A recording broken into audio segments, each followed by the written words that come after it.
அனைவருக்கும் கணித வணக்கம். இப்போ பார்க்க போகிறது 8ஆம் வகுப்புக்குரிய கணக்கு. ஸ்லாஷில் மாதிரி வினா தொகுப்பு 1 அதில் 30வது கணக்காக பார்க்க போகிறோம். படத்தில் இசட்டின் மதிப்பு அப்படின்னு சொல்லி கொடுத்துருக்காங்க. குறுக்கு வெட்டியால் ஏற்படுற கோணங்களை கொடுத்துருக்காங்க. இந்த கணக்கை பொறுத்த வரைக்கும் இசட்டினுடைய மதிப்பு கேட்டிருக்காங்க. இதனுடைய மதிப்பு என்ன அப்படின்னு கேட்டிருக்காங்க. இப்போ பார்த்தீங்கன்னா 2z + 1 is equal to 59 degree. இந்த கோணமும் இந்த கோணமும் சமம். அப்போ 2z ஈக்குவல் டு இந்த 59 அப்படியே போட்டுக்கிறோம். இந்த +1 அந்த பக்கம் வரும்பொழுது -1ஆக எழுதணும். 59ல் 1 கழிச்சோம்னா 58. 2z equal to 58. z equal to 58/2.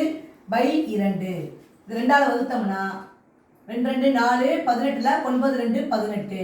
அப்போ z ஈக்குவல் டு 29 அப்படிங்கிறது தான் இந்த கேள்விக்குரிய விடையாகும். 29 டிகிரி.